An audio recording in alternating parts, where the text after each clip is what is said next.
Hey guys, my name is Eric and welcome back to another video. In this one I'm gonna do a unboxing of this 29 gallon central pneumatic air compressor. The reason I decided to go with this 29 gallon version instead of the 21 that Harbor Freight offers is because I already had the 21 gallon air compressor. I returned it because the compressor was just not putting out enough CFM for my air tools. That's the reason I am upgrading to this 29 gallon, and hopefully this compressor keeps up with my guns and is able to supply the air that the guns need. So with that being said, let's go ahead and take this apart and go through the steps that the manufacturer wants you to take in order to set this up properly. So I'm just gonna get a utility knife and cut the box. I'm gonna cut it from the corners right here.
So this is how your compressor is going to look like when you remove the box.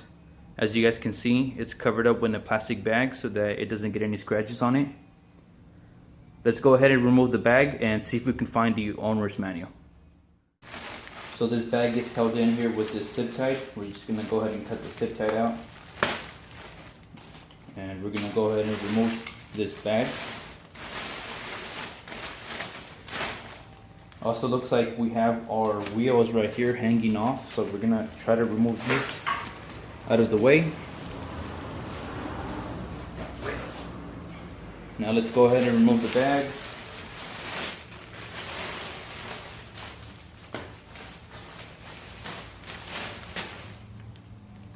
Alright, looks like we have some paper back here.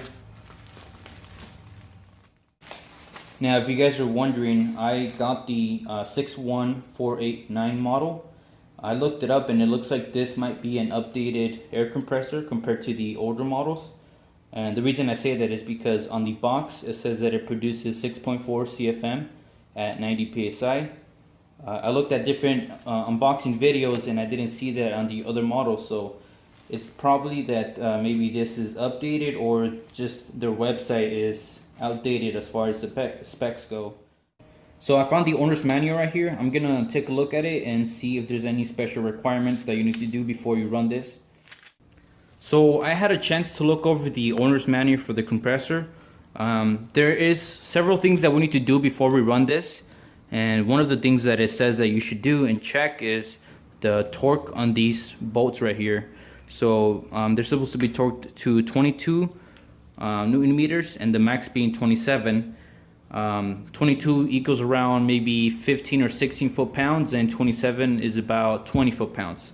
But before we torque anything down and before we change the oil on this compressor, what we're gonna do is put the wheels and the absorbers on the bottom of the compressor. So let's go ahead and do that now. Alright, so we're gonna go ahead and set up the wheels and the rubber mounts for the compressor. So there's just some zip ties holding these in here. So we're just gonna go ahead and take these parts out of here.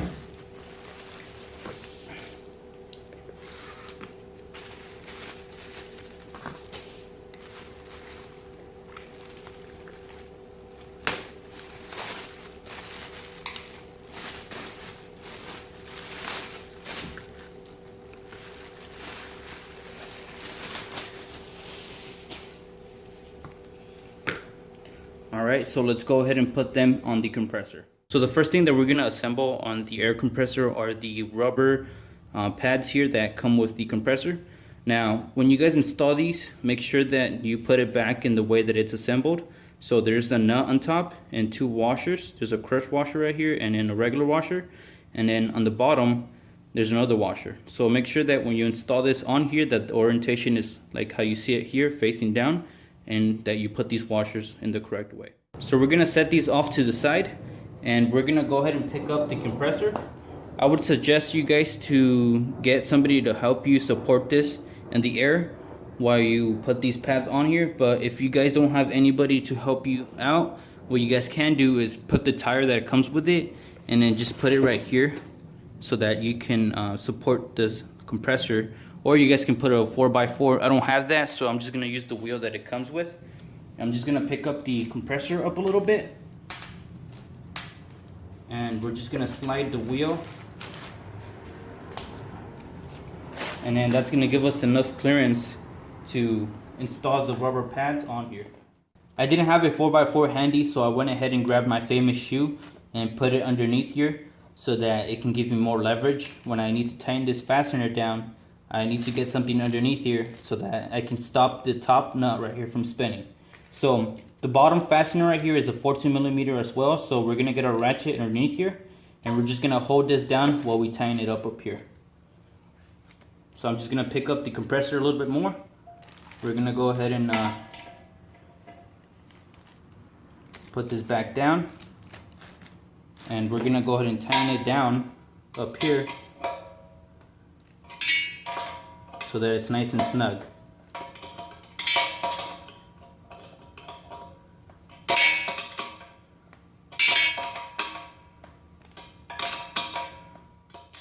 Now that we have this on here nice and snug, we're gonna go ahead and repeat the same process on the other side. We're gonna pick up the compressor a little bit so that we can free our ratchet. And we're gonna go ahead and do the same thing to the other side. Okay, so on this side, it's pretty much the same thing that we did before. We're gonna go ahead and install our washer, or crush washer. And then we're gonna go ahead and install our nut on top.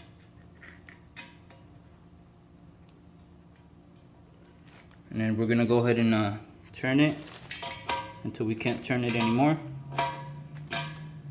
We're gonna go ahead and get a ratchet, put it underneath here, and hold it so that this fastener doesn't spin.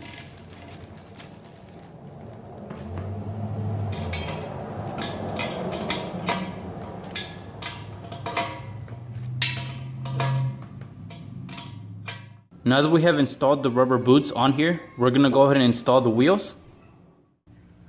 Now that we need to install the wheels, we're gonna go ahead and do the same thing as before. We're gonna go ahead and try to move the compressor to the side and pick up one side, because we need to put the wheel stud right here through this hole. So in order to do that, we need to pick it up and slant it to the side just like that. And then while you do this, what you want to do is put the wheel on here like this. So on the wheel, the nuts right here, this is a 19mm, and on the other side it's a 19mm as well, but it's a little different. So on here we have looks like you just put the 19mm on there, but it's not like an actual fastener.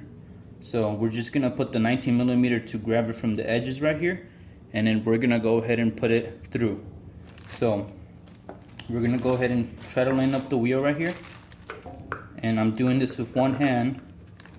So we're gonna try to put this in through here, just like so, and then we're gonna try to let this down slowly, and then we're gonna go ahead and tighten it up on the other side. We're gonna go ahead and try to find the fastener right here, the stud sticking through, and we're just gonna tighten them down. Like I said, this is the 19 on both sides, so we're getting this 19mm and putting it like that, and we're gonna go ahead and get a ratchet on the other side, and we're gonna go ahead and tighten it down.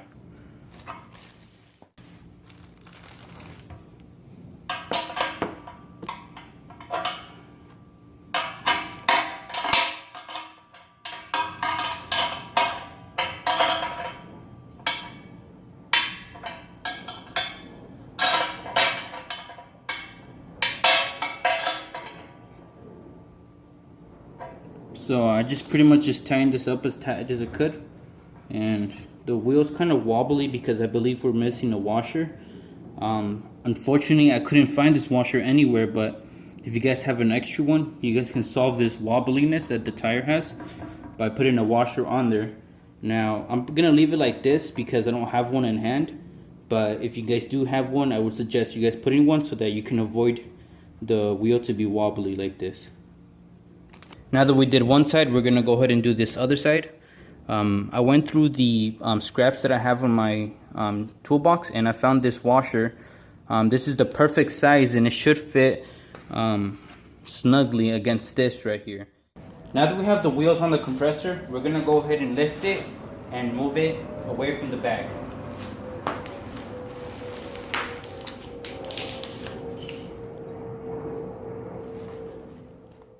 Alright guys, so now that we have the wheels and the rubber boots on here, we're going to go ahead and torque down the bolts right here for the head. On the instruction manual, it tells you to do this before you turn on the compressor and after you turn it on. So the first spec that it gives us is to tighten down to 22 Newton meters, which is around 16 foot-pounds. So we're going to go ahead and do that. After we torque everything down, we're going to go ahead and drain the fluid, and we're going to refill it with some fresh fluid. Even though this might be fresh, I just want to do it just because I've never seen anybody do it, and I just, I want to do it. So we're going to go ahead and torque these guys down, and we're going to go ahead and torque from the inside out. So we're going to start with these two first right here. And before you guys start torquing them down, go ahead and get something and tap on the ratchet right here. Do this because sometimes this doesn't get seated on there, and you don't want to strip these guys out. So we're just going to go ahead and torque them. Alright, so this is 22 right here, so that's torqued correctly. And I'm assuming this is already done before it was shipped to me, because it looks like they're tested every single time. Alright, so that one was a little loose. Now we're going to go out.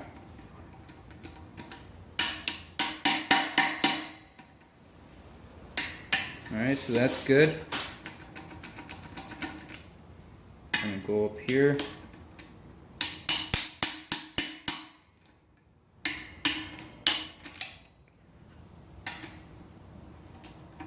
Now we're going to go down here.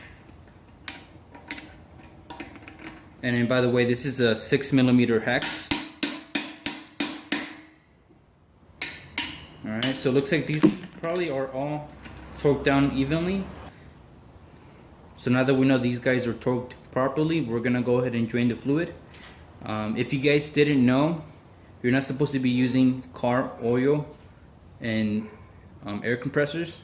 The reason behind that is because oil that's used for engines and cars are detergent oils, meaning that when the oil gets dirty, the bits of dirt and contamination flows with the oil.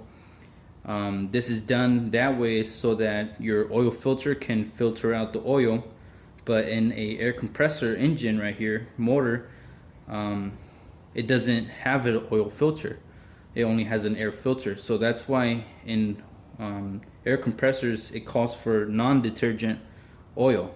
So I would advise against you guys using motor oil and this type of motor right here, because it clearly says in the manual that you should be using non-detergent oil. So we're gonna go ahead and remove this oil plug right here. This is a 5mm hex.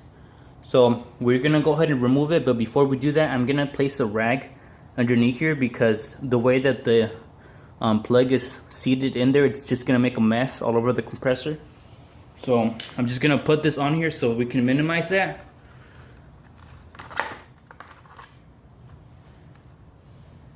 And we're just gonna crack it loose for now. What I'm gonna be using is my 5mm hex and an extension to remove this.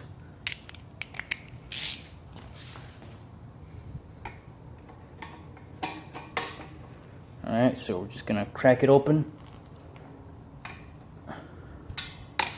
And then we're gonna go ahead and get something underneath here to catch the oil. It might help for you guys to tilt the compressor a little bit back. so that you don't make a big mess. So we're gonna go ahead and do that now. So this is the way that I have it. It's kind of heavy, and I'm just resting it up on my leg right here. So this is probably the best way to do this, honestly, just like how I have it right here. If you do it any other way, you're probably gonna get your compressor full of oil. So we're just gonna leave it like this until it's completely drained. So I was able to get most of the oil on the pan right here, but a lot of the oil did fall on the compressor and it just made a big mess. If you guys have any better options as far as changing the oil goes, let me know, because this is kind of ridiculous, you know, makes a big mess just to change the oil. Let's go ahead and put our drain plug back on. When installing this back on, I recommend for you guys to hand tighten it down until you guys can't anymore, and then just give it the slightest turn. You don't need to over tighten this small little fastener because you can strip everything inside of here, and that's something you don't want to do.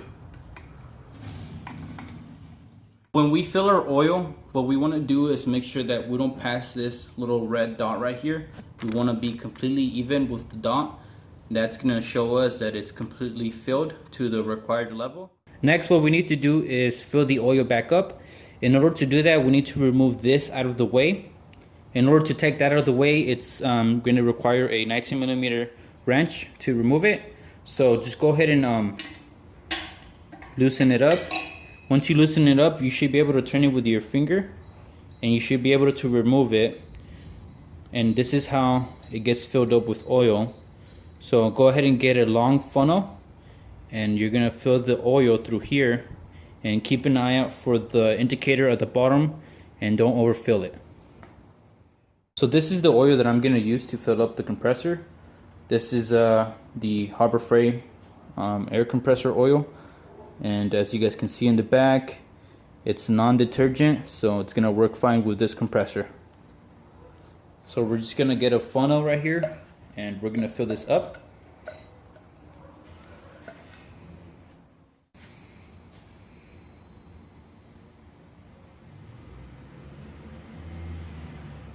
So as you guys can see, we're right in the middle of where the red dot is. So that should be enough. We're gonna go ahead and close up the filler hole right here with the plug, and we're gonna go ahead and turn on the compressor for the first time. Okay guys, so to break in the pump, the instructions call for you to open the drain valve and to make sure that the regulator is put down to 0 and that everything is closed up. So we're gonna go ahead and connect it and turn it on.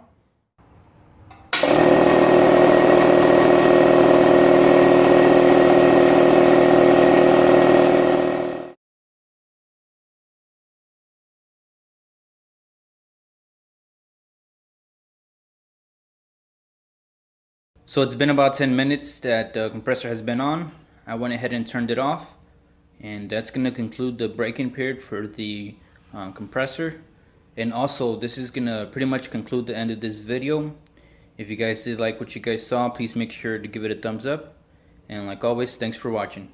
Peace.